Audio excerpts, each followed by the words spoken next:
I agreed to this invitation with some trepidation because in the conversation that I had with these two guys, I felt that there is a lot that I do not know about the depth and the richness of the conversation that is happening among youth. And nonetheless, I agreed to do it, and I'm really honored to have been invited to be part of this. And I address you today with mixed feelings. Let me start with the positive. I'm a very happy person because I took a great deal of pride in discovering that there are people in the leadership of my organization, my lifetime movement, the ANC, who had a sense of courage to confront their inner feelings and speak the truth, and state that what we have in the president is somebody who has betrayed not only the values of the country, but those of the African National Congress and what we aspire for as a country. And said this in his presence, and said it in the presence of some people who believed differently and argued their point. And I think this is a culmination of a range of efforts that have been made to get that conversation to be at the center of where it matters, and that's the leadership of the African National Congress. The second part is that I'm disappointed, of course, with the outcome of that, in that they failed to secure what I thought was a necessary outcome, is a necessary outcome, both for South Africa and for the ANC. You see, if you follow the journey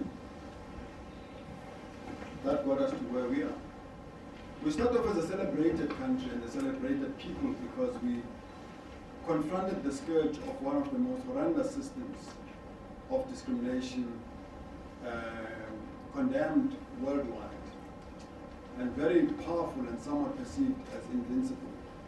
At a point, we so mobilized the world behind what we believed was correct that the anti-apartheid movement became the second largest international civil society movement anywhere in the world. Scholars of international relations anywhere, their thesis about South Africa's foreign relations system would be incomplete without writing about the anti-apartheid movement, because we forced our way to the corridors of the White House at Downing Street in the UK and other powers elsewhere in the world, not because we're in government, no, because we're in power, but because we're lifted by civil society, ordinary people who believed that what we stood for was correct and it was worthy of support. One of the reasons why I'm a fervent constitutionalist is because I believe South African Constitution is a very powerful tool to effect societal transformation. We became a reference point for Africans generally and Africans in the diaspora. We were a country capable of punching above its weight. On any given issue, whether it's on climate change or on issues of sustainable development in the world, or changing the trajectory of Africa's relationship with the world as one that would see Africa dependent on aid to one where Africa becomes part of the trade relations with the rest of the world, or South Africa's positioning generally in the rest of the world, we were punching above our weight. Everybody wanted to talk to us because they respected who we are as a country. This, when you see the change that happens, when you see the reversal of those gains, the reversal of that positioning, and the impact that it stands to have on the country, and the impact that it stands to have on generations after us, it does prompt you to say, I can't sit back and watch it happen. We have to confront it, we have to challenge it. How does it come about? Since 2009, and I've been reflecting on this, I mean, President Zuma became, surprisingly, a movement language, ANC's language changed to become, to show a great deal of anti-constitutional rhetoric around it. An attack on the judiciary and Chapter 9 institutions, with the judiciary referred to as counter-revolutionaries. An antipathy to accountability, and something of an irritation with all the things that are associated with being accountable. Worrying levels of securitization, increased reliance on the machinery of the state, the repressive machinery of the state, with a shift in the language from a police service, a police force that is supposed to be at the service of the people, to a police approach that actually is part of a repressive machinery to silence dissent. The undermining of institutions of governance, including parliament and others. And with it, the concomitant rise in corruption, which culminates in what we're talking about, most of us now, in the form of state capture. Parallel to that was a deterioration of the things that made us a marvel of the world, our policy generation capacity and our ability to articulate what we represent, not only as a country but in the world. I remember that in 1994, when the first leadership, black leadership that walked the corridors of parliament, they were a source of great pride. The white counterparts that were engaging with them were asking where these black people were coming from, because of their ability to marshal their intellect in engaging on a range of issues. They were an inspiration, not only to those who were looking to them to lift this country, but even to those who opposed that which we represented. Now, giving our back to all of that, in my view, was a betrayal of what we're all about. The impact that arose in the political arena has been the crisis within the ANC, to begin with. ANC has split 3 times in this period. COSATU, which is its allies, has also seen a great deal of stresses within, including the splits that it has gone through and the tension that continue to afflict it. Various alliance structures are imploding.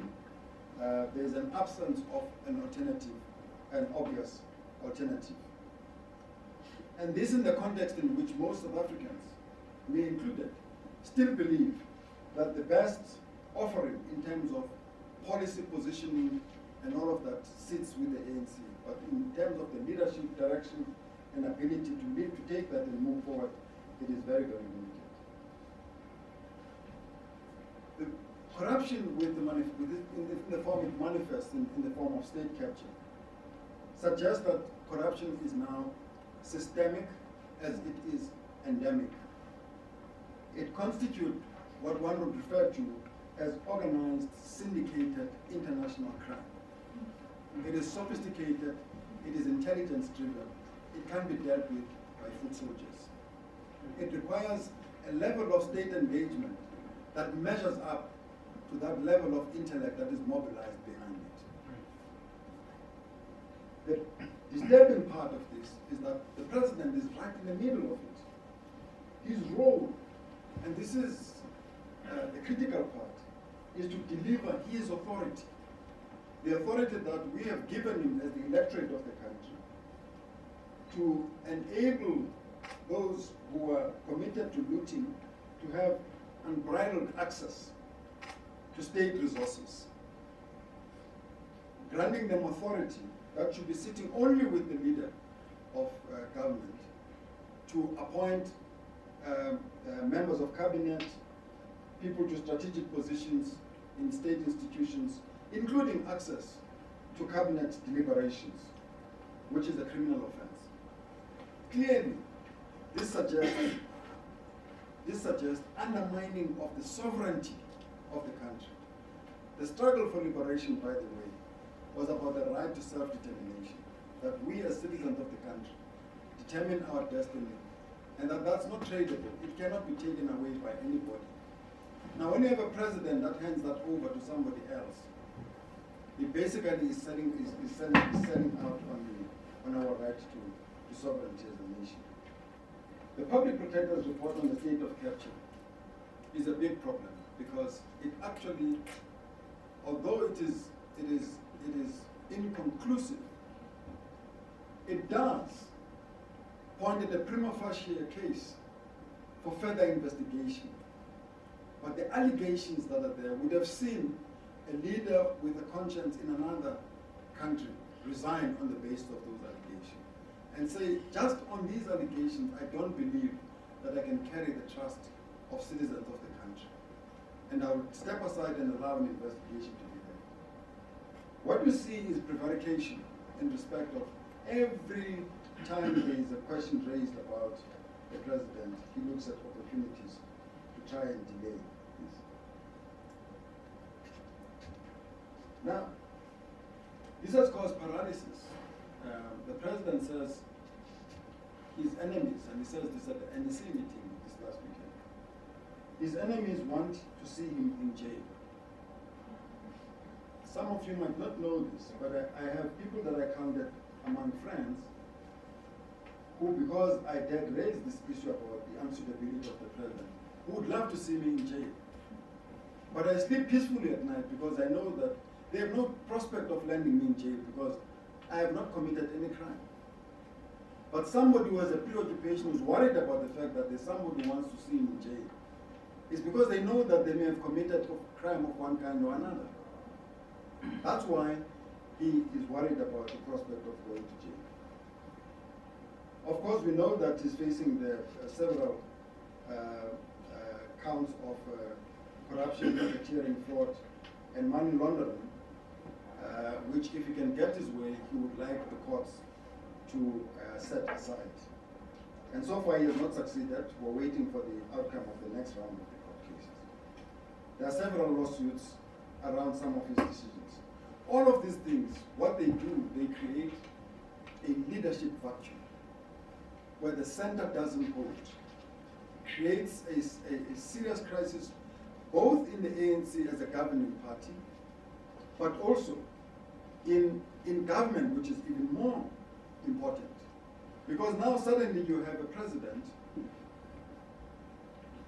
who may want to effect a cabinet reshuffle, but for a whole range of considerations is not able to do so because he has all these interests around him that he is not able to go past. And if he removes this one, he would offend that interest. If he removes this one, he might offend that interest. It is not a way, it's not the way to govern any country. And that's why you see government speaking in forked tongues. Somebody says this, somebody else contradicts it. Nobody is clear about where government stands exactly on any given issue. Most people think that Save South Africa, which I'm part of and its convener, is just about Jacob Zuma leaving. We are about that because we think that he is an example of what a president of a South African constitutional democracy shouldn't be like.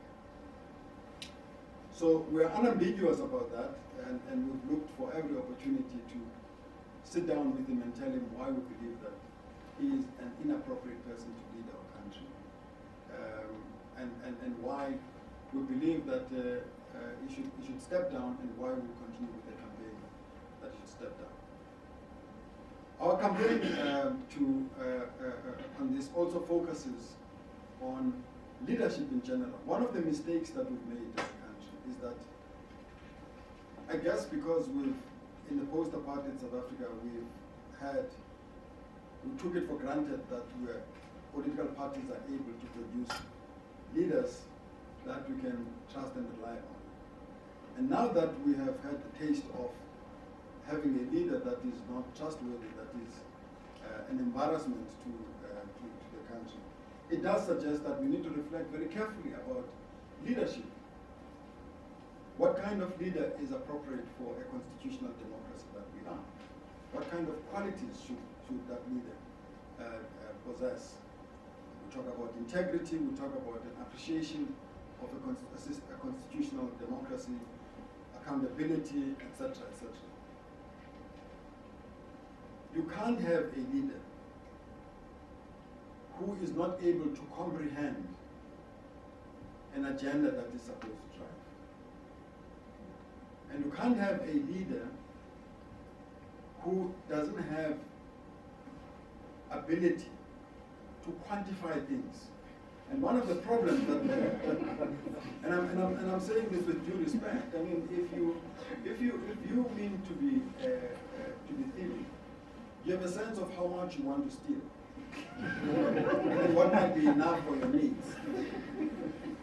But if you don't have quantification skills, you dig deep in endlessly. You don't know whether it's enough or less, and you have no sense of what the benefit is. So it is very important, and it's a very important lesson. You can't have anybody that comes to you and tell you that I have a bright idea, and you follow that as a bright idea, and you don't question enough all of those things. So we think that South Africans need to learn a lesson from this.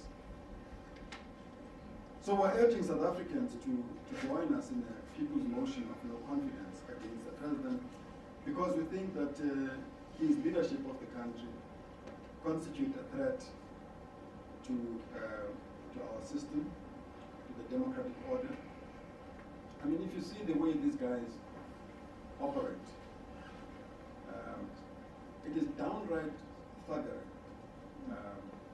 And the way they address themselves when they speak to elected leaders, often respected leaders in our society, they treat them like kids. It's actually an assault on anything that we're about, which is about pride in ourselves and pride in our leadership and commitment to self-determination.